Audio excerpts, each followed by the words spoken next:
Story 1. Amityville Horror, the nightmare you can't escape.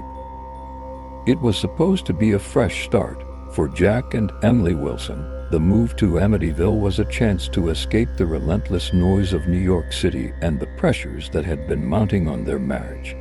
They had been through a rough patch. Emily's recent miscarriage had cast a shadow over their once vibrant relationship, and Jack's career as a stockbroker had hit a rough spot. The prospect of settling into a quaint, affordable home in a quiet Long Island suburb seemed like the perfect way to heal and reconnect. The moment they set eyes on the house at 112 Ocean Avenue, they were captivated. The charming Dutch colonial style, with its iconic gambrel roof and large windows that resembled eyes peering out onto the world, was the very picture of suburban serenity. It was almost too good to be true. A large property with a backyard, a boathouse, and even a small dock leading to the river. The house had been on the market for months, and the price had just dropped again, making it a steal for the Wilsons. As they toured the house with the realtor, the couple could hardly believe their luck. Room after room was filled with potential, each one a blank canvas for their future. They imagined themselves hosting family dinners in the spacious dining room, cozying up by the fireplace in the living room, and starting a family again in one of the many upstairs bedrooms. It felt like a new beginning, a place where they could finally leave their troubles behind. But there were signs, small, almost imperceptible things that, in hindsight, should have set off alarm bells. The way the house seemed to exhale a cold breath as they entered, the subtle smell of something foul that Emily dismissed as musty old wood, and the peculiar heaviness in the air, as if the very walls were pressing in on them. The realtor was quick to brush off their concerns, blaming the smell on a long period of vacancy and assuring them that a good cleaning would make the house feel like new. They signed the papers that day, thrilled at their good fortune.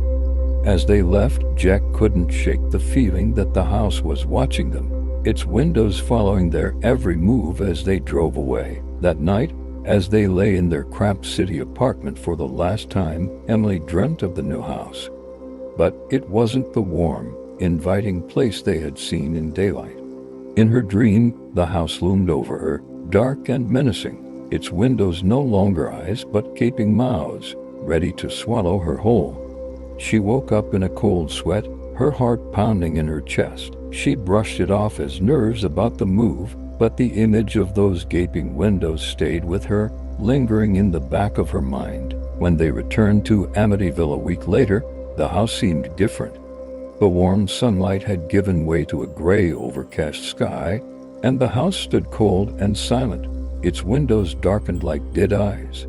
The movers worked quickly, unloading boxes and furniture as Jack and Emily tried to shake off the uneasy feeling that had settled over them. That night, after the last box had been unpacked and the house had finally quieted, they lay in bed, exhausted but content. Jack was the first to drift off, his steady breathing a comforting rhythm in the darkened room. But Emily lay awake, staring up at the ceiling. The house was silent, too silent, as if holding its breath. And then, just as she was about to fall asleep, she heard it, a low, distant whisper, like the sound of someone calling her name. She sat up, heart racing, straining to hear it again. But there was nothing, only the deep, oppressive silence of the house. Emily shook her head, telling herself she was just imagining things. But deep down, a part of her knew that this was only the beginning. In the days that followed, the house began to show its true colors. Jack and Emily tried to settle into their new life, but the house seemed to resist their presence, as if it resented them for disturbing its slumber. Small things began to go wrong, lights flickering for no apparent reason, doors that refused to stay shut, and cold drafts that would sweep through the house even on the warmest days. At first, they tried to laugh it off, blaming the quirks of an old house. But as the days turned into weeks, the occurrences became harder to ignore. It started with the temperature. No matter how high they set the thermostat, the house remained bitterly cold, especially at night. Emily would wake up shivering, her breath visible in the air, despite the thick blankets piled on top of her. Jack, who felt the cold, but he dismissed it as just part of the house's charm. He was determined to make this work, to turn this house into their home, no matter what. But Emily couldn't shake the feeling that they were not alone.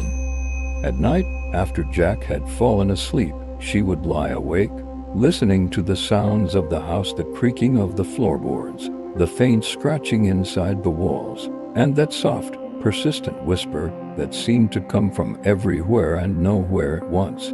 She would get up to check the doors and windows, making sure they were locked, but nothing could keep out the feeling of being watched. One evening, as they sat down to dinner, Emily noticed something strange. The air around her seemed to shimmer like a heat wave, but the room was freezing cold.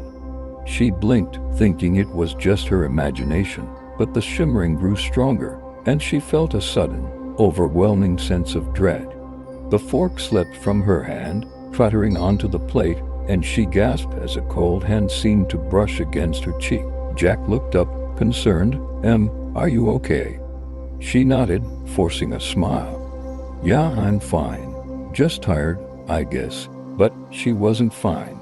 That night, as she lay in bed, the whispers returned, louder this time, almost urgent. Emily squeezed her eyes shut, trying to block them out, but they only grew louder, filling her mind with a chorus of unintelligible voices. And then, just as suddenly as they had begun, they stopped, leaving behind a silence that was somehow even more terrifying. Emily sat up, her heart pounding, and looked around the room.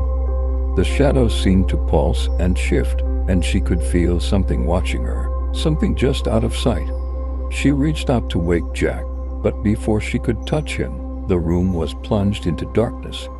The power had gone out, leaving them in complete and utter blackness. Jack stirred, groaning as he fumbled for the flashlight they kept by the bed. "Damn it, the power's out again. I'll check the fuse box." As he got up, Emily grabbed his arm. "Jack, wait.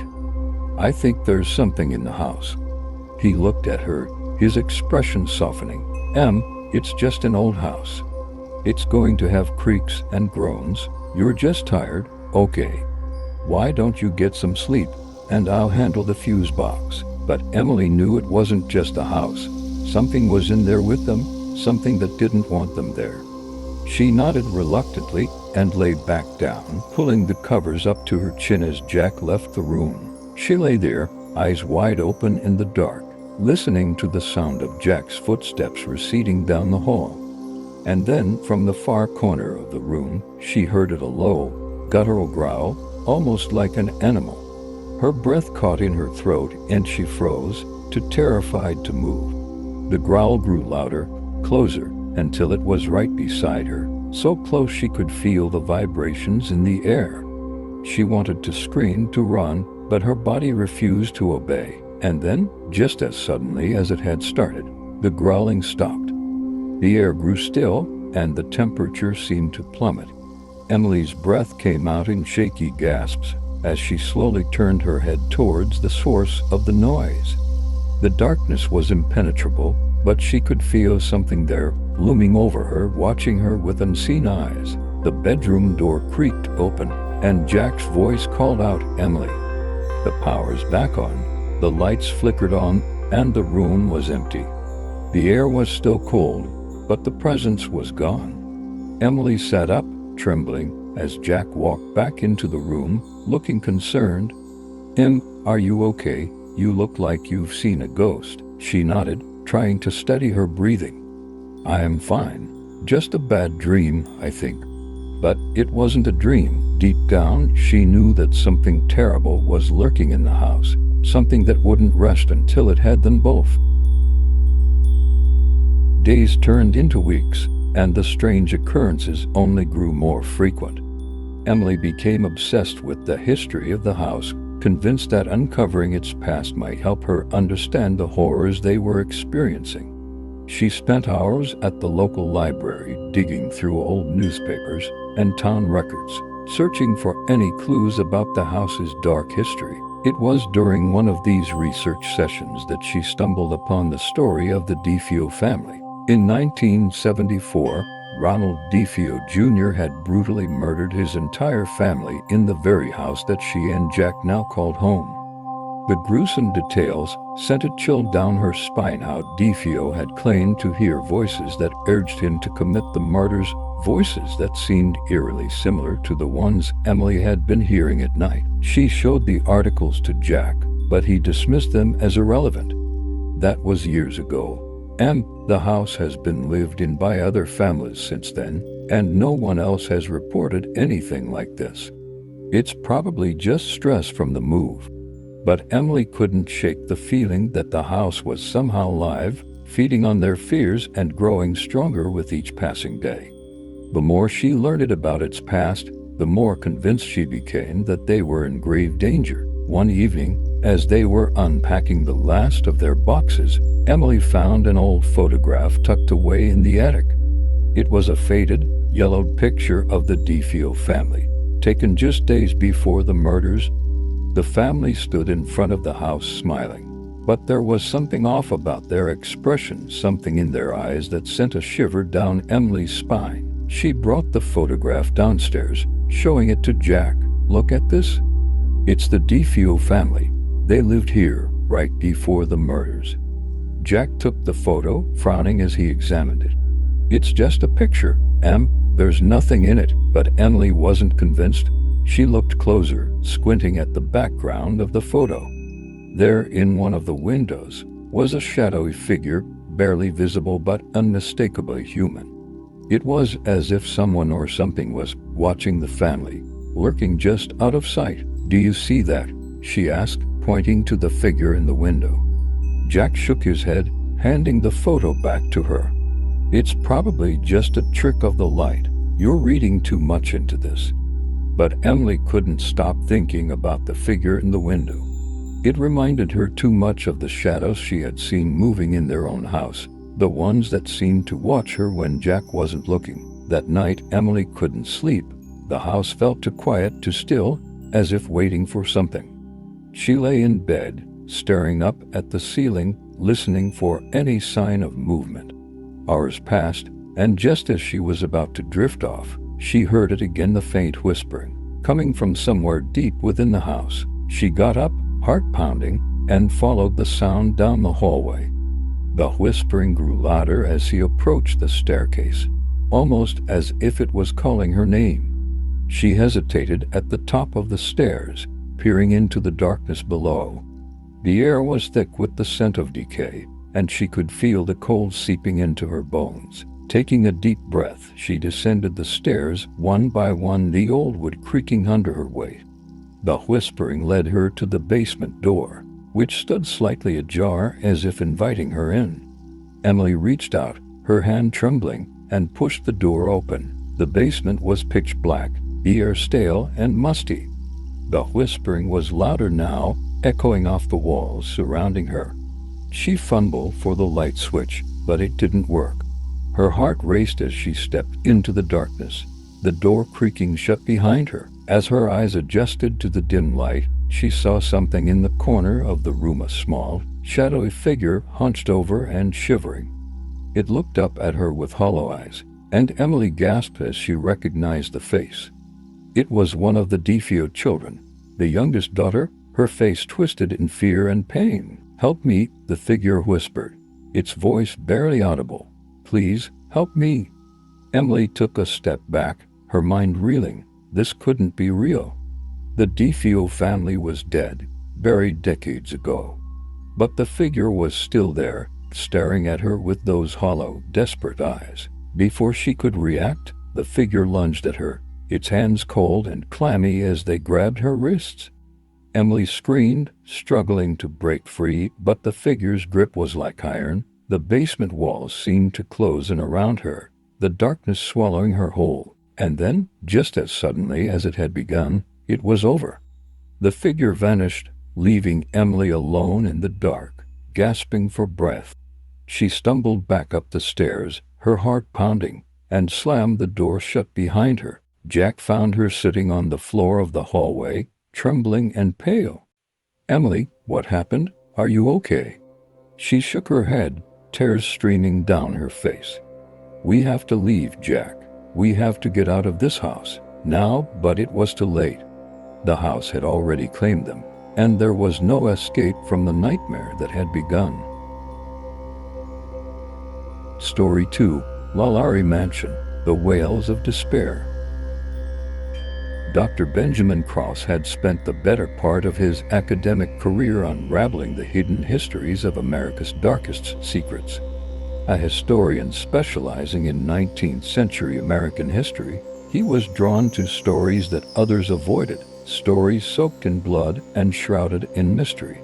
But nothing had intrigued him more than the tale of Madame Delphine LaLaurie and her infamous mansion in the heart of New Orleans. The LaLaurie Mansion had long been a subject of rumor and speculation, a symbol of the brutal history that clung to the city like a shadow. Built in the early 1830s, the grand three-story mansion had once been the home of one of New Orleans' most influential socialites, Madame Delphine LaLaurie. To the public, she was a charming, sophisticated woman, known for her lavish parties and her impeccable taste. But beneath the surface, there was something far darker.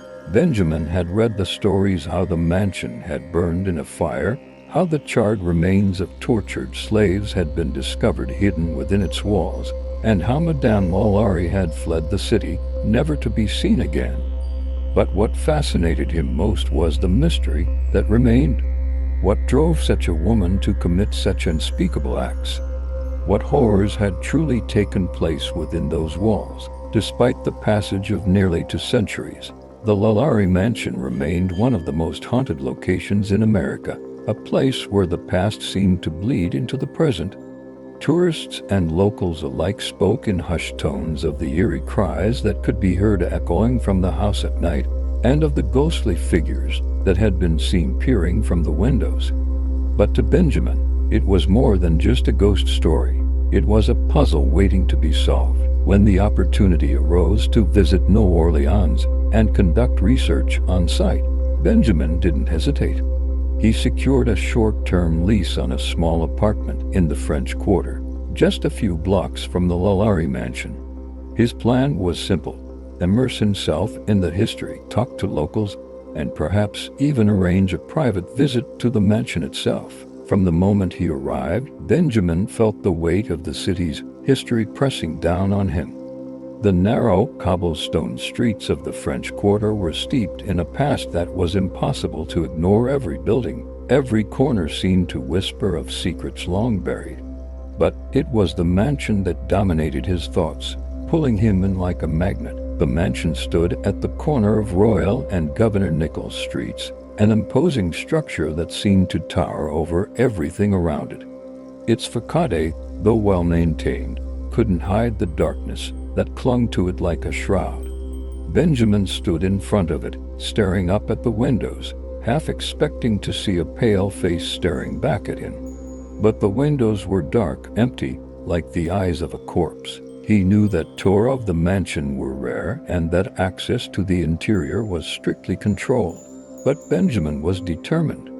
He began his research by visiting the local library, poring over old newspaper articles, court records, and personal letters. The more he uncovered, the more fascinated and horrified he became. The accounts of Madame LaLaurie's cruelty were chilling. She had been a woman of means, of influence, but also of unspeakable cruelty. The fire that had ultimately revealed her secret had started in the kitchen, allegedly set by an enslaved woman who had been chained to the stove. The woman had been desperate, willing to die to escape the horrors of the mansion. And when the flames had been extinguished, the rescuers had found the hidden chambers, rooms where men, women, and children had been subjected to tortures so vile that they defied comprehension. But what caught Benjamin's attention were the inconsistencies in the accounts. Some said that the fire had consumed the house, yet the mansion still stood. Others claimed that the bodies had been removed, but no record of their burial existed. And then there were the reports of LaLaurie herself, a woman who had vanished without a trace, leaving behind nothing but questions. As the days passed, Benjamin's obsession with the mansion grew. He couldn't shake the feeling that the key to understanding Madame LaLaurie's madness was hidden somewhere within those walls, waiting to be discovered. He contacted the current owner, a reclusive businessman who rarely opened the house to visitors, and after weeks of negotiation, he secured a private tour. The night before his visit, Benjamin had a strange dream. He was standing in the hallway of the mansion, the air thick with the scent of burning wood and something far worse. He could hear the sound of footsteps behind him, slow and deliberate, but when he turned around, there was no one there. The walls seemed to close in on him, the shadows growing longer, darker, until they swallowed him whole. He woke up drenched in sweat, the echo of distant cries ringing in his ears. The next day, Benjamin stood in front of the mansion once again, this time with a growing sense of unease. The air was heavy, oppressive, as if the city itself was warning him to stay away. But he pushed the feeling aside, determined to uncover the truth. As he stepped inside, the door creaking shut behind him, Benjamin couldn't shake the feeling that he had just crossed a threshold, one that would be impossible to return from.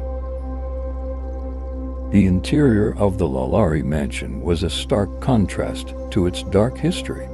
The high ceilings and grand staircases were meticulously restored, each room adorned with period furnishings that spoke of wealth and refinement. But beneath the surface, Benjamin could feel the weight of the past pressing down on him, the air thick with an unspoken tension. His guide, a middle-aged woman with a no-nonsense demeanor, led him through the rooms with the precision of someone who had done this many times before.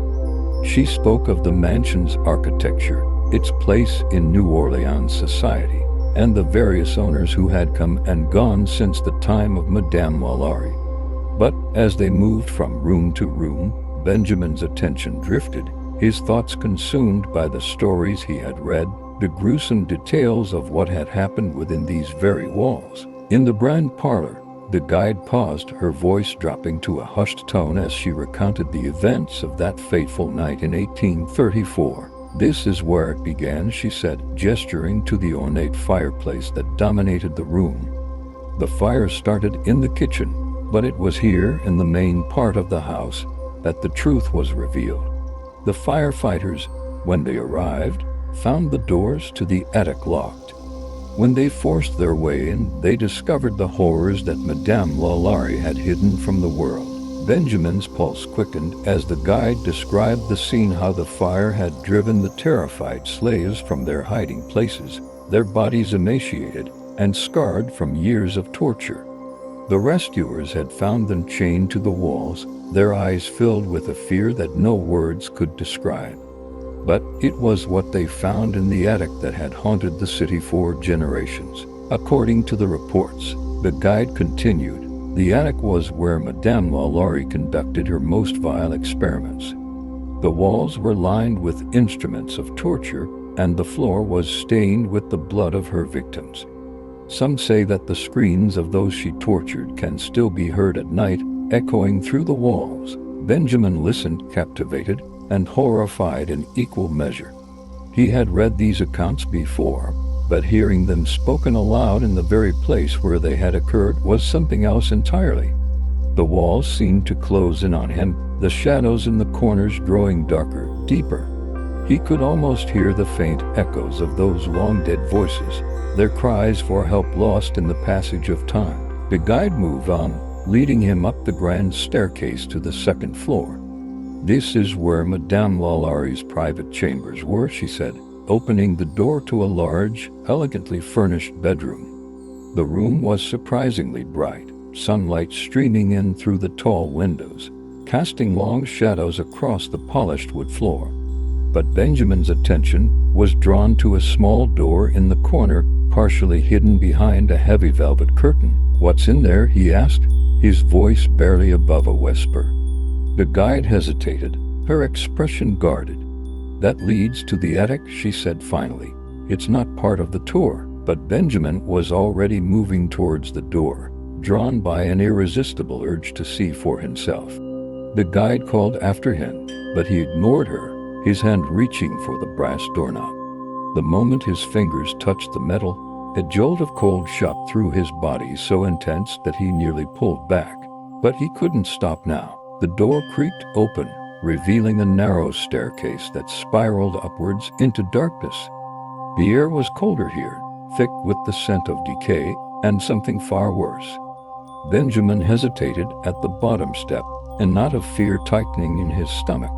But the pull was too strong, the need to know too great. As he ascended the stairs, the darkness seemed to close in around him, each step heavier than the last. The walls were lined with ancient wood, the beams creaking under the weight of centuries. And then, as he reached the top, he saw at the door to the attic, slightly ajar, as if inviting him in. Benjamin pushed the door open, his breath catching in his throat as he stepped into the room. The attic was exactly as he had imagined, dark, cold, and filled with a palpable sense of dread. The walls were lined with chains and manacles, the floor stained with the blood of long-dead victims. But it was the silence that unnerved him the most, a deep, oppressive silence that seemed to swallow all sound. He moved deeper into the room, his footsteps echoing off the walls. As he passed one of the old wooden beams, he noticed something, a faint scratch on the surface, as if someone had clawed at it with their nails. He reached out to touch it, and as his fingers brushed the wood, a sudden piercing scream shattered the silence. Benjamin staggered back, his heart racing, as the room seemed to come alive around him. The walls shook, the chains rattled, and the air was filled with the sounds of distant cries, cries of pain, of terror, of despair. He turned to flee, but the door slammed shut behind him, trapping him in the darkness. Panic set in as he pounded on the door, desperate to escape, but it wouldn't budge. The cries grew louder, more frantic, until they filled his mind, drowning out all other thoughts. And then, amidst the cacophony of voices, he heard a single word whispered in a voice that chilled him to the bone: "Stay." Benjamin's mind raced as he stood frozen in the attic, the word "stay" echoing in his ears. The air was thick with an almost tangible malevolence, pressing down on him, suffocating him. His breath came in shallow gasps, and his heart pounded in his chest like a drumbeat of impending doom. The door to the attic remained shut, but it wasn't just the physical barrier that kept him from fleeing. It was something more, something that had taken hold of his very soul. He felt an overwhelming urge to obey the command, to stay and uncover the secrets buried within these walls. But another part of him screamed to get out, to run as far away as he could. He tried to force himself to move, but his legs refused to obey. It was as if the house itself had a grip on him, rooting him to the spot. The cries had subsided into a low, haunting moan, a chorus of suffering that seemed to emanate from the very walls. He could almost see the faces of the victims, their eyes hollow and pleading, their hands reaching out to him from the shadows. A sudden burst of cold air swept through the room, and the shadows seemed to twist and writhe, taking on grotesque forms. Benjamin's eyes darted around the room, and for a brief moment, he thought he saw the figure of a woman standing in the far corner, her face hidden in the darkness. But when he blinked, she was gone, leaving only the oppressive silence behind. Desperation clawed at him as he struggled to free himself from the house's grip. He had come here seeking answers, but now all he wanted was to escape with his sanity intact.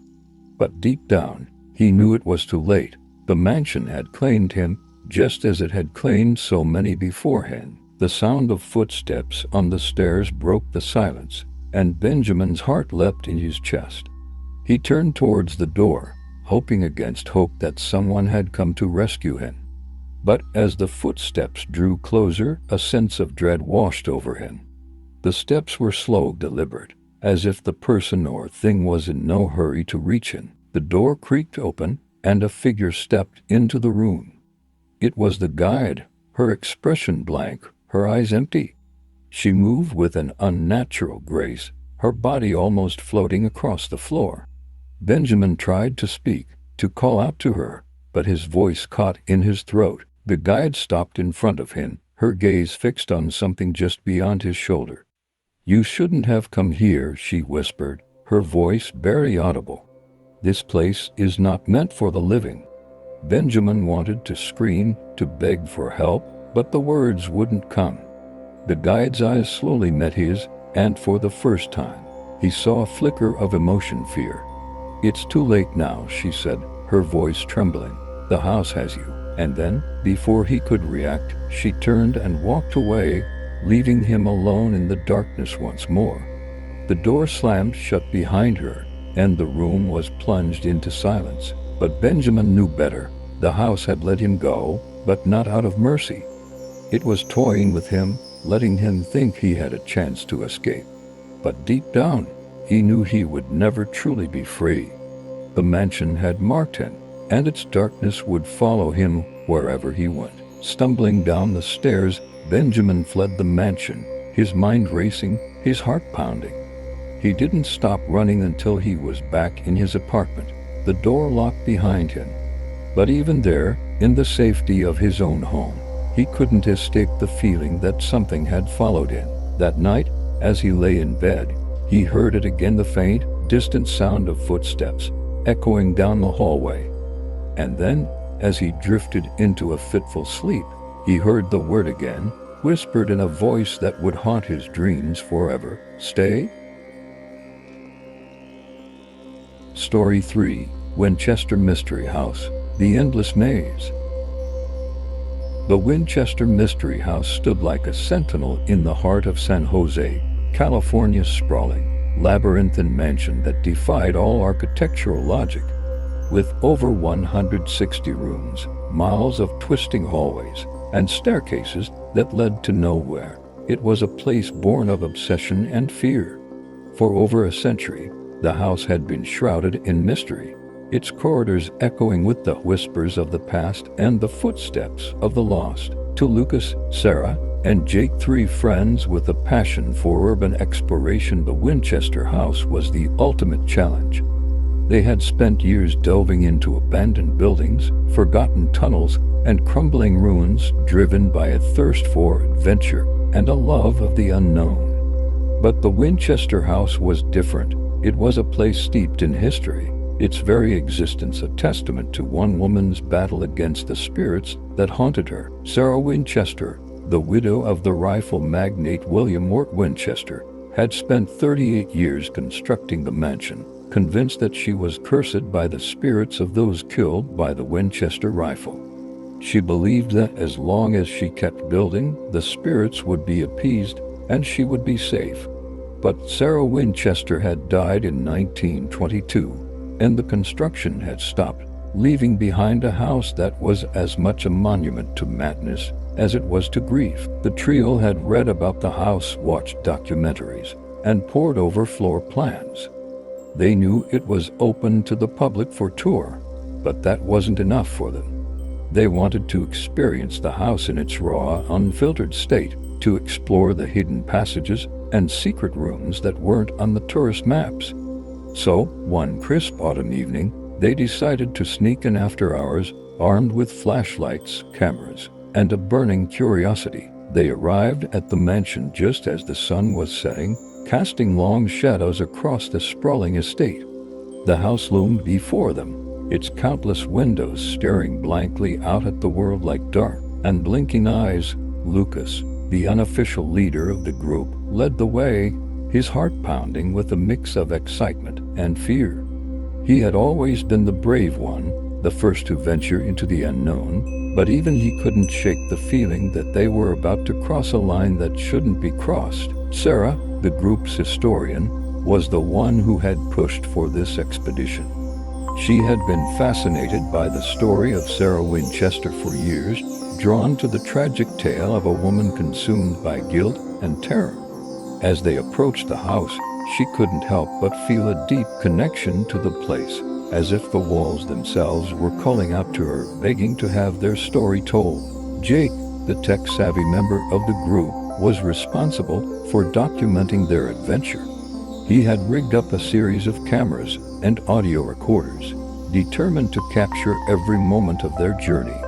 He was the skeptic of the group, more interested in the thrill of exploration than in ghost stories.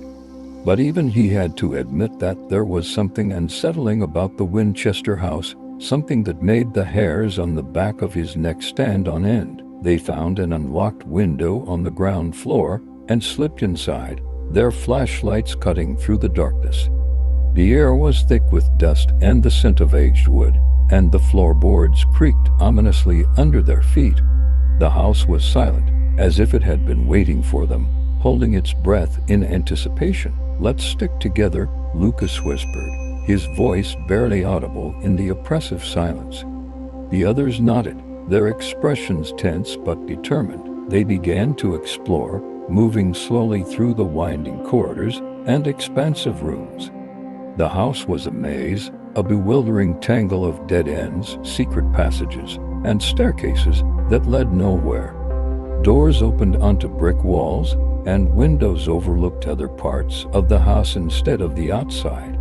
It was a place designed to confuse, to disorient, and as they delved deeper into its heart, they began to feel the effects. Time seemed to lose meaning within the walls of the Winchester house. What felt like minutes could have been hours, and the longer they wandered, the more the house seemed to twist and change around them.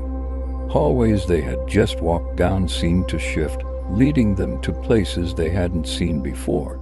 Rooms they had passed through earlier appeared different, as if the house was playing tricks on their minds. "Guys, I think we're lost," Sarah said, her voice trembling slightly. She had been trying to keep track of their path, but the house was impossible to map. Every turn led them deeper into the labyrinth. Further from the way out, Jake checked his watch, frowning. "We've only been here for a couple of hours, but it feels like we've been wandering all night. Maybe we should head back." Lucas hesitated. He didn't want to admit it, but he was starting to feel uneasy too. The house was more than just a bizarre architectural marvel. It was alive, and it was watching them. He could feel it in the way the shadows seemed to stretch towards them, the way the air grew colder the deeper they went. "Okay, let's find the way back," he said finally. "But stay close. I don't want anyone getting separated." They turned back the way they had come, but the house had other plans. No matter which direction they went, they couldn't seem to find the exit. The corridors stretched on endlessly, twisting and turning in ways that defied logic. The rooms began to blur together, each one more disorienting than the last. Panic began to set in as they realized they were truly lost, trapped in a maze with no way out. Sarah's breathing grew rapid, her flashlight shaking in her hand as she tried to keep calm. Jake was frantically checking his cameras and GPS, but nothing made sense. The devices were malfunctioning, the signals scrambled by the house's strange energy, and then they heard it, a soft, distant sound, like the creaking of floorboards under heavy footsteps. It echoed through the empty halls, growing louder and more insistent. Someone or something was in the house with them. "Did you hear that?" Lucas asked, his voice barely a whisper. The others nodded, their eyes wide with fear. The sound was getting closer, the footsteps deliberate and slow, as if whatever was following them knew exactly where they were. "We need to move now," Lucas said, his voice tight with urgency. They broke into a run, their footsteps echoing through the corridors as they tried to outrun the approaching presence. But no matter how fast they went, the sound followed, always just a few steps behind. The house was no longer just confusing, it was alive, and it was hunting them. They rounded a corner and came to a dead end, a solid wall where there should have been a door. Trapped, they spun around, their flashlights sweeping the darkness for any sign of an escape. The footsteps stopped just outside their field of vision, and for a moment, the air was thick with tension, the silence more terrifying than the sound. And then, from the shadows, a voice whispered, low and eerie, "You can't leave." The voice sent a chill down their spines, freezing them in place. It was a woman's voice, soft and melodic, but laced with an unmistakable edge of malice. It echoed through the hallway, seeming to come from everywhere and nowhere at once. Jake's hand trembled as he raised his camera, trying to capture the moment, but the screen flickered and went dark. His heart pounded in his chest as he fumbled with the buttons, but the device refused to turn back on. "Who's there?" Lucas called out, his voice wavering. The silence that followed was deafening, and for a moment, he wondered if he had imagined it. But the fear in the eyes of his friends told him otherwise. "We need to get out of here," Sarah whispered, her voice tight with panic. "This place isn't safe." But there was no way out. Every turn led them deeper into the maze, the walls closing in around them like a trap. The air grew colder, the shadows darker, as if the house itself was feeding on their fear. They pressed on, moving through the endless corridors in a desperate search for an exit. But the house seemed to stretch and twist around them, bending reality to its will. Doors appeared where there were none before, only to lead them back to where they had started.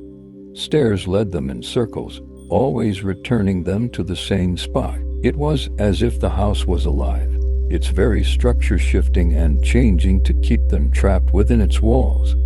They were no longer just explorers, they were prisoners in a place that defied all logic, a place that was slowly driving them mad. As they wandered through the endless maze, they began to notice strange things, objects that shouldn't be there, voices that whispered from the shadows, and fleeting glimpses of figures just out of sight.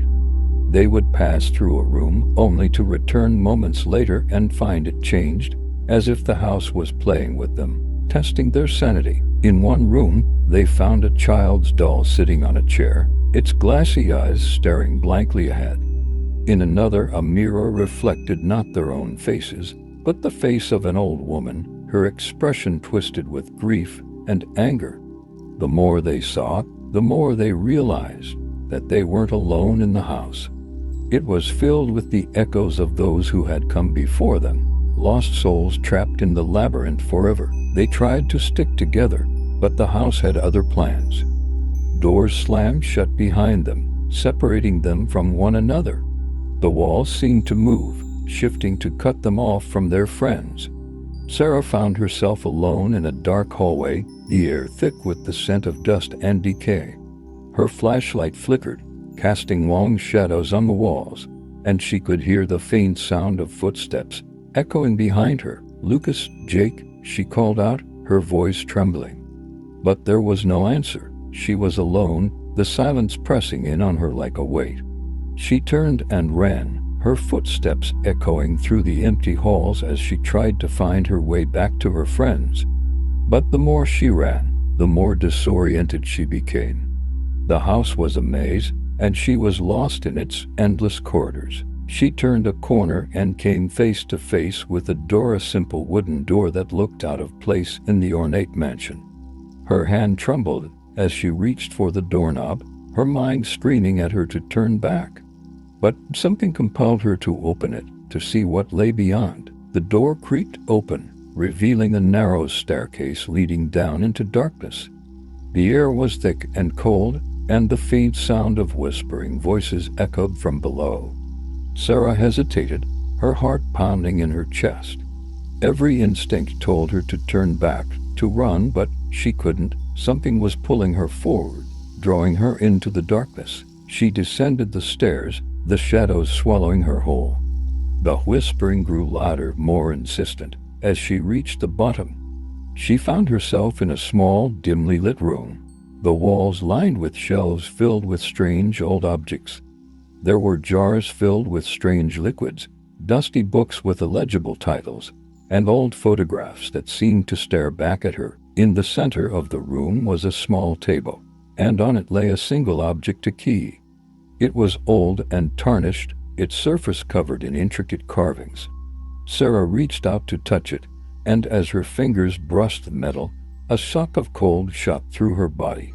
The whispering stopped, and the air grew still. She looked around, her breath coming in short gasps, but the room was empty. And then, from the shadows, the voice spoke again, soft and sinister. "You found it, the key to the heart of the house."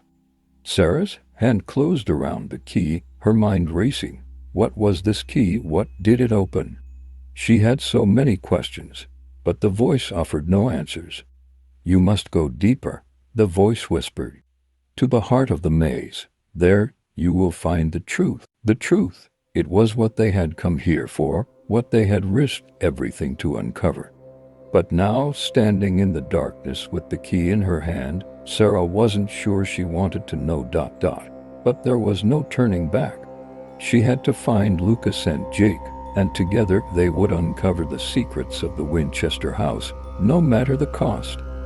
Sarah clutched the key tightly in her hand as she retraced her steps, desperately trying to find her friends. The house seemed to resist her every move, the corridors twisting and turning in ways that made no sense. It was as if the very walls were conspiring to keep them apart, to trap them in the endless maze forever. After what felt like an eternity, she finally heard a familiar voice echoing through the halls. Sarah, Sarah, where are you?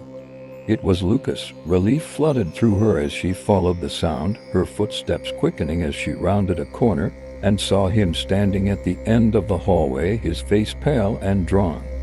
Jake was with him, his camera hanging limply at his side, his expression dazed. Thank God, I found you, Sarah gasped as she reached him. I thought I was lost forever. We were starting to think the same thing, Lucas said, his voice trembling. This place. It's not just a house, it's something else, something alive. Sarah nodded, showing them the key. I found this. I think it's important. The voice. It told me to go to the heart of the maze, to find the truth. Lucas frowned, his eyes narrowing. The heart of the maze. Do you think that's where Sarah Winchester kept the spirits? Where she tried to trap them? I don't know, Sarah admitted. But we have to find out. We have to go deeper. Jake looked around, his face pale. Are you sure that's a good idea? We're already lost, and this place is playing tricks on us. Maybe we should just find a way out and leave while we still can. But Sarah shook her head. We can't leave now. We've come this far, and we have the key. Whatever's at the heart of this house, we need to find it. Lucas hesitated, then nodded. She's right. If we leave now, we'll never know the truth. We need to see this through. Reluctantly, Jake agreed, and they set off together, the key guiding them deeper into the house.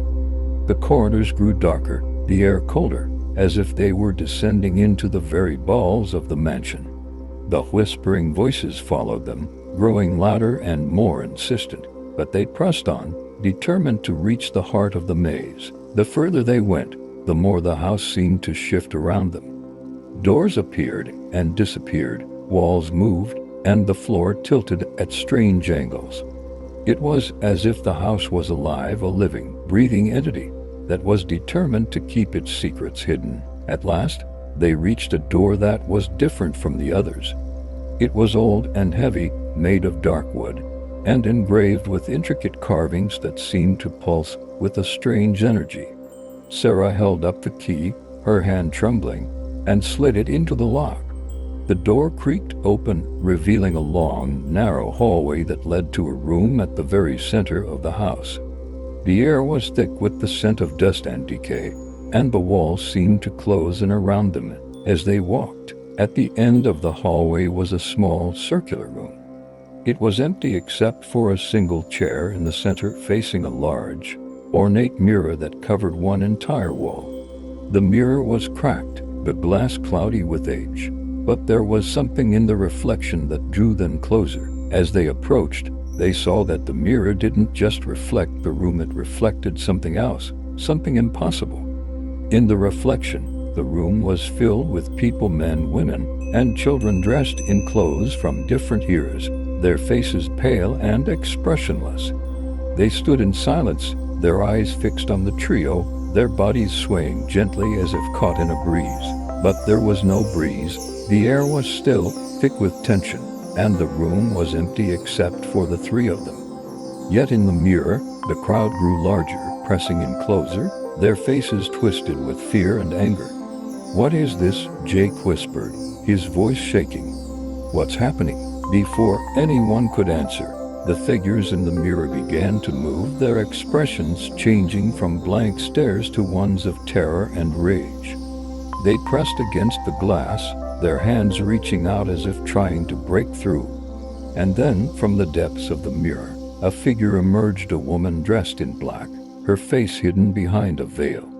She stepped forward, her movements slow and deliberate, and as she approached the glass, she reached up and lifted the veil. It was Sarah Winchester, her eyes hollow and haunted, her face twisted with grief. She looked at them, her gaze piercing, and then she spoke, her voice echoing through the room. "You should not have come here," she said, her tone both mournful and angry. "The spirits, they are trapped, and so too will you be." The mirror cracked, the sound sharp and sudden, and the room was plunged into darkness. The air grew heavy, thick with the weight of countless souls, and the walls seemed to close in around them. Panic set in as the trio realized that they were no longer alone. The spirits that had haunted the house for so long were no longer bound by the glass. They were free, and they were coming for them. Lucas grabbed Sarah's hand, pulling her towards the door. "We have to get out of here, now." They ran, the walls closing in around them, the air thick with the whispers of the dead. The house seemed to twist and contort, the corridors stretching into infinity as they tried to escape.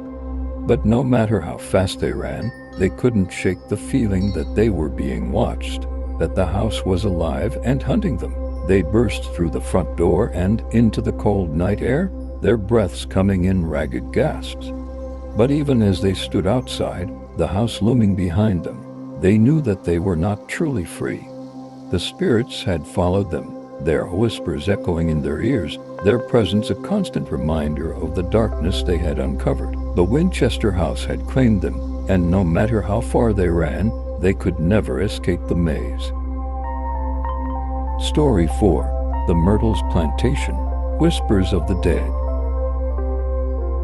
Daniel Thornton was a writer in desperate need of a story. After the success of his first novel, he had been struggling to come up with something new, something that would capture the imagination of his readers and keep them on the edge of their seats. His publisher was growing impatient, and Daniel could feel the pressure mounting with each passing day. He had tried everything, retreating to a quiet cabin in the woods, visiting old haunts in New Orleans, even experimenting with different genres, but nothing seemed to work.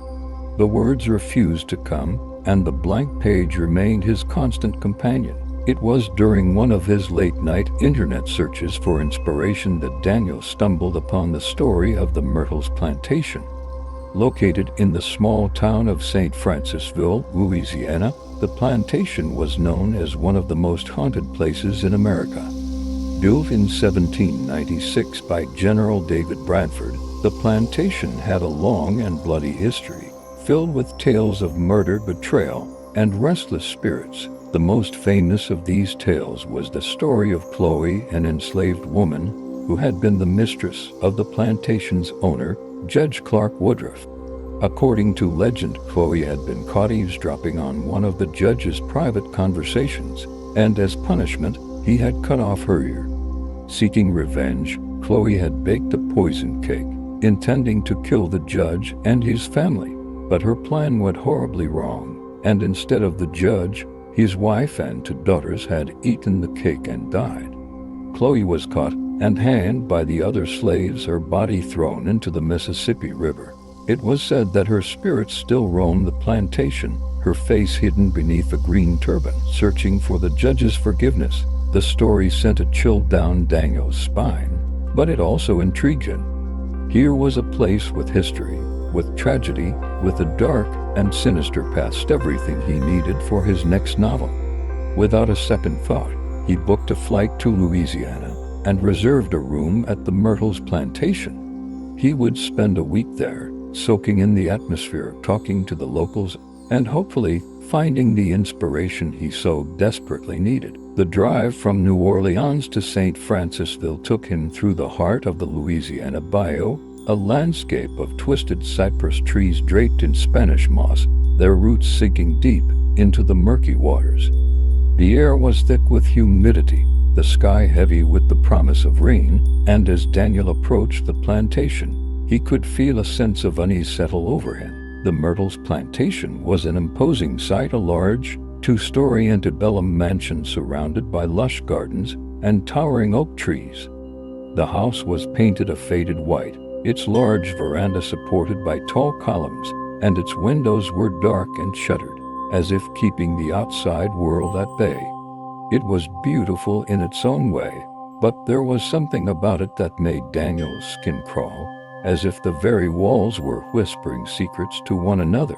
He parked his car and walked up the steps to the front door, his suitcase in hand. The door creaked open before he could knock, and he was greeted by a middle-aged woman with a warm smile and kind eyes. "You must be Mr. Thornton," she said, extending her hand.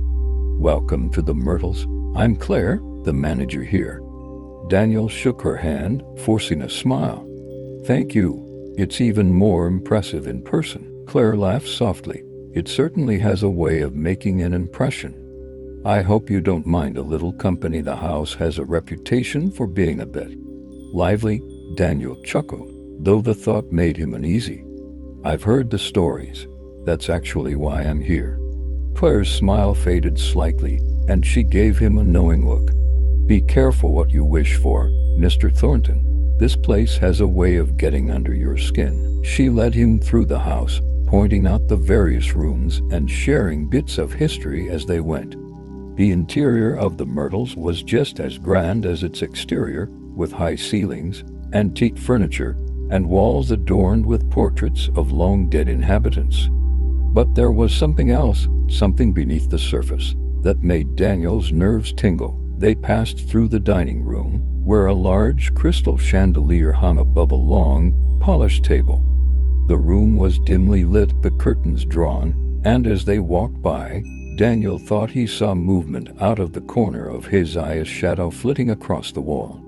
He turned his head quickly, but there was nothing there, only the stillness of the room. Claire noticed his reaction and gave him a small smile. "The house has a way of playing tricks on you, especially at night. But don't worry, you'll get used to it." Daniel wasn't so sure, but he nodded, trying to push the unease from his mind. They continued on to his room, a spacious suite on the second floor, with a large canopied bed, a fireplace, and a view of the garden. The room was beautiful, but as soon as he stepped inside, Daniel felt a chill run down his spine. The air was cold, much colder than the rest of the house, and he could feel the hairs on the back of his neck stand up. "Is it always this cold in here?" he asked, trying to sound casual. Claire hesitated for a moment before answering. "Not always, but this room has a bit of a history. It's said that one of the judge's daughters died here, poisoned by that infamous cake. Some guests have reported feeling a presence or hearing whispers at night. But I'm sure it's nothing to worry about." Daniel forced a smile. "Of course, it's all part of the charm, right?" Claire nodded, though her expression remained serious. "If you need anything, don't hesitate to ask. The house has a way of making people feel unsettled, especially if they're here alone." With that, she left him to settle in, closing the door behind her with a soft click. Daniel stood in the center of the room, looking around at the antique furniture, the ornate wallpaper, and the heavy drapes that blocked out the sunlight. The room was beautiful, but there was an undeniable sense of unease that hung in the air, like a weight pressing down on his chest. He unpacked his suitcase, trying to ignore the feeling that he was being watched. The eyes in the portraits seemed to follow him as he moved around the room, their gazes cold and unblinking. He shook his head, telling himself it was just his imagination, but the unease refused to go away. As night fell, Daniel sat at the small writing desk by the window, his laptop open in front of him. He stared at the blank screen, his fingers hovering over the keyboard, but the words wouldn't come. Outside, the wind rustled through the trees, and somewhere in the distance, a branch creaked as it swayed in the breeze. The silence of the house was oppressive, the only sound the soft ticking of the clock on the mantelpiece. Daniel glanced at it, watching as the hands inched closer to midnight. He took a deep breath, trying to calm his racing thoughts, but the tension in the room was suffocating. And then, just as the clock struck 12, he heard it, a faint whisper, barely audible, but unmistakable. It was a woman's voice, soft and mournful, like the wind through the trees. It seemed to come from everywhere and nowhere at once, surrounding him, filling the room. Daniel froze, his heart pounding in his chest. He listened intently, trying to make out the words, but they were too faint, too elusive. The whispering grew louder, more insistent, and he could feel the cold breath of the voice on the back of his neck. He spun around, expecting to see someone standing behind him, but the room was empty. The door was still closed, the curtains drawn, and there was no sign of anyone else. But the whispering continued, filling his mind with a sense of dread that he couldn't shake. Desperate to escape the oppressive atmosphere of the room, Daniel grabbed his coat and headed downstairs. The house was dark and silent, the only light coming from the flickering candles that lined the hallway. As he reached the bottom of the stairs, he saw a figure standing by the front door. Claire, her face pale and drawn, her eyes wide with fear. "Mr. Thornton," she said, her voice trembling, "you need to leave. Now?" Daniel stared at Claire, his mind reeling from her sudden warning. "What are you talking about? What's going on?" Claire glanced around nervously, as if expecting someone or something to appear out of the shadows. "This place, it's not safe at night. The spirits here, they don't like it when people stay too long. You need to leave before it's too late." Daniel felt a chill run down his spine, but he shook his head, trying to rationalize her fear. "I came here to find inspiration, to write about this place. I can't just leave." Claire's eyes widened, and she took a step closer, lowering her voice to a whisper. "You don't understand. The spirits here, they're not just stories. They're real, and they're dangerous. If you stay, they'll never let you go." A shiver of fear coursed through Daniel, but he forced himself to stay calm. "I don't believe in ghosts, Claire. Whatever's happening here, there has to be a logical explanation." Claire shook her head, her expression filled with a mixture of pity and fear. "You don't have to believe in them. They believe in you. Please, just go." But Daniel couldn't bring himself to leave. He had come too far, and the allure of the story was too strong. "I'll be fine," he said, trying to reassure her. "I'll keep my distance from the more active areas of the house. I'm just here to write." Claire looked at him for a long moment, then sighed, resigned. "If you insist on staying, be careful. This house has a way of getting under your skin. Don't let it." With that, she turned and walked away, leaving Daniel alone in the darkened hallway. He watched her go, his mind racing with a mixture of curiosity and fear. He had heard the whispers, felt the cold breath on his neck, but he still couldn't bring himself to believe that it was anything more than his imagination. But as he climbed the stairs back to his room, the oppressive atmosphere of the house seemed to close in on him once more. The air was thick with the scent of old wood and decay, and the shadows in the corners of the hallway seemed to shift and move of their own accord. He quickened his pace, eager to get back to the relative safety of his room. When he reached the door, he hesitated for a moment before turning the handle.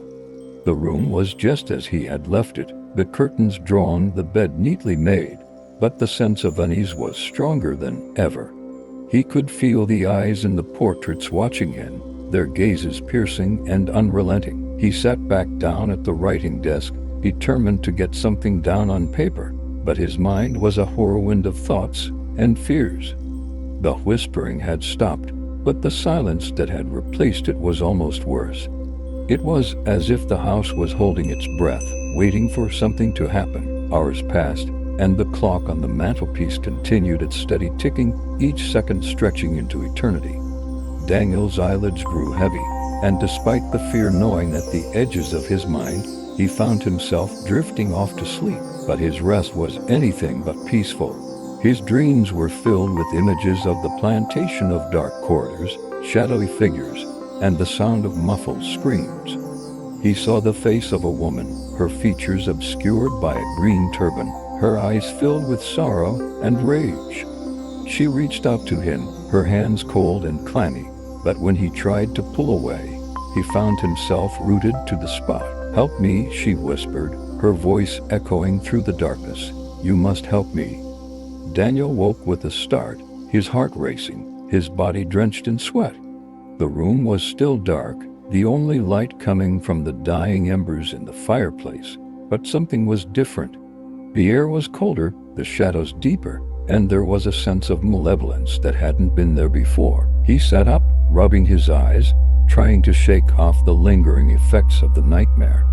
But as he glanced around the room, he realized with a jolt of fear that he was not alone. Standing at the foot of the bed was the woman from his dream, her face half hidden by the shadows. She wore a tattered dress, stained with blood, and her hands were clasped tightly in front of her. But it was her eyes that held Daniel's attention, cold, lifeless eyes that stared at him with an intensity that made his blood run cold. "Help me," she whispered again, her voice barely audible over the pounding of his heart. Daniel froze, his mind racing. This couldn't be real. It was just another dream, another trick of his imagination. But the fear that gripped him was all too real, and he couldn't tear his eyes away from the figure at the foot of his bed. "Please," the woman said, her voice cracking with desperation. "You have to help me. They won't let me rest." Before Daniel could respond, the figure dissolved into the shadows, leaving him alone in the cold, dark room.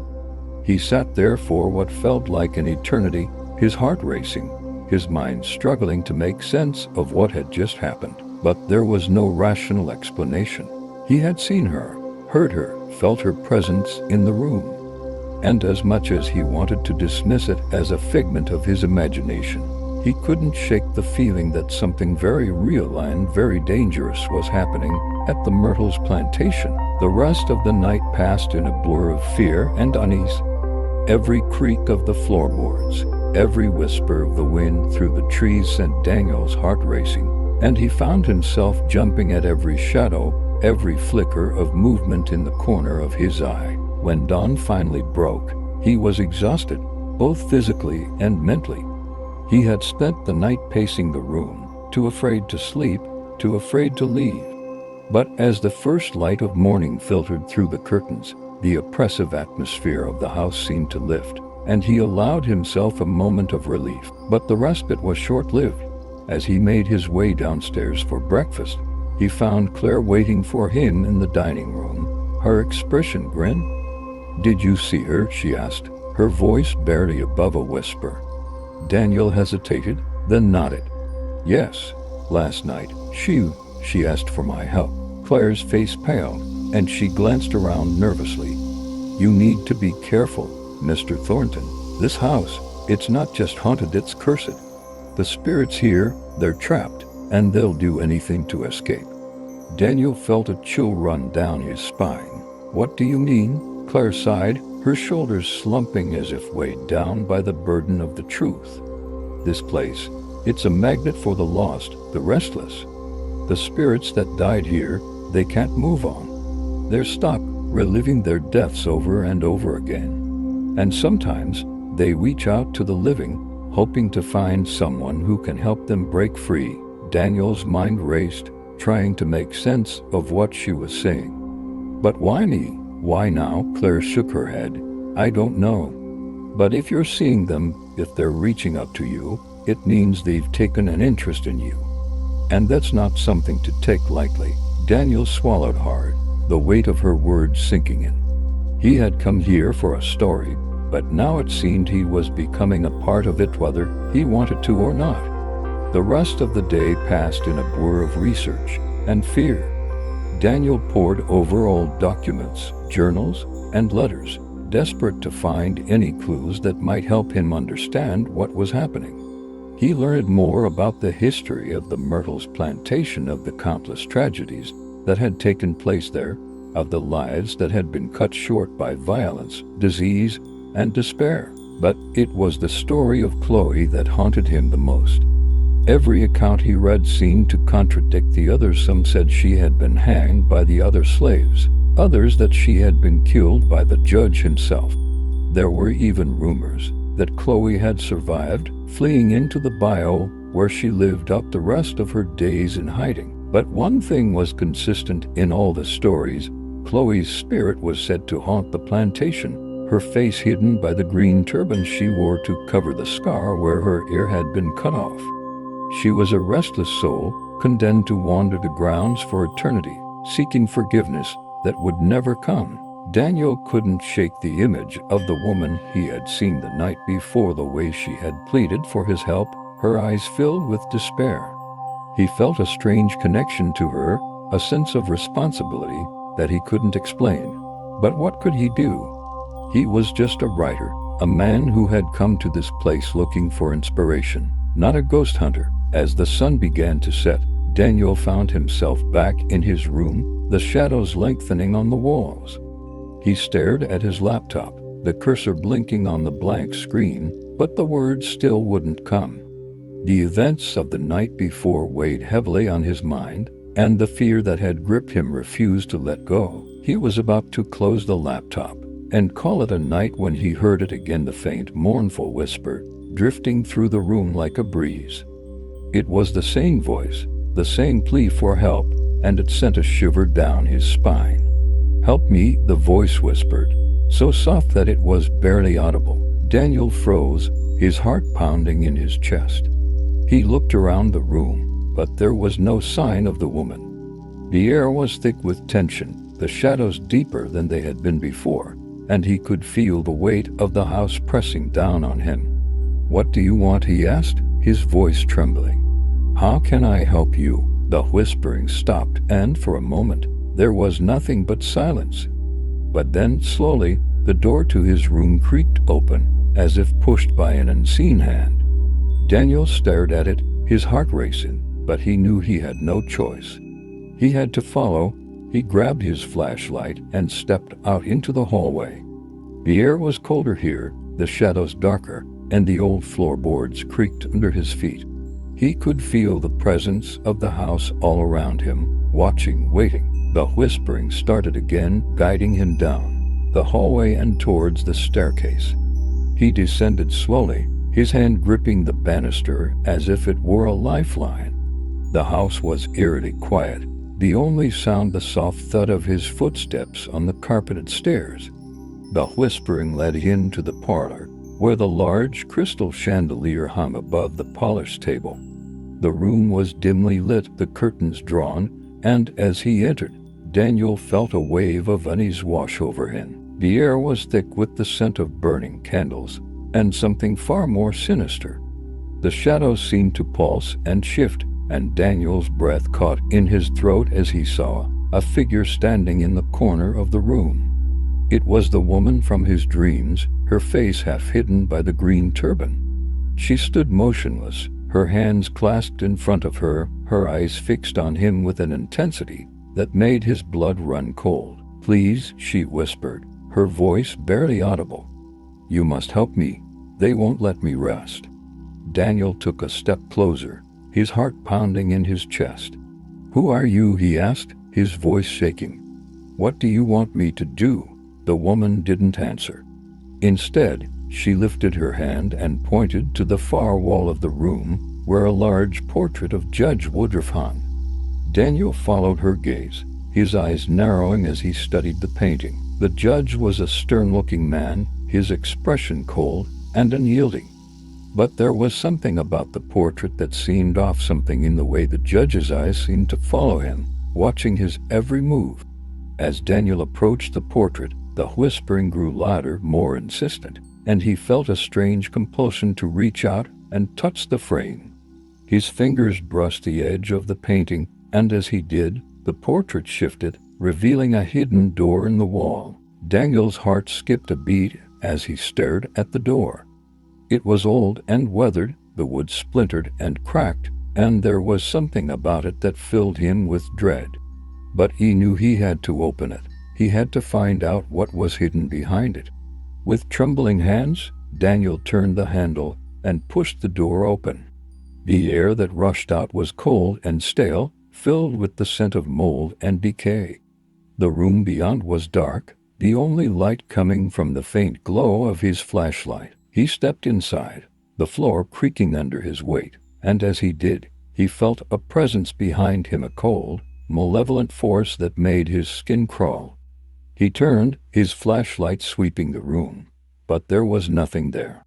Only darkness. But the whispering continued, batting him deeper into the room.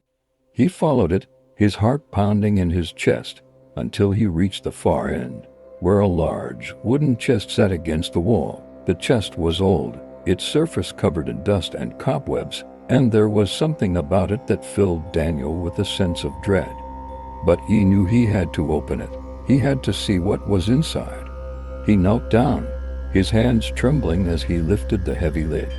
The hinges creaked, and as the chest opened, Daniel felt a wave of cold air wash over him, carrying with it the scent of death and decay. Inside the chest was a tattered, blood-stained dress, the fabric torn and shredded as if it had been ripped apart in a violent struggle.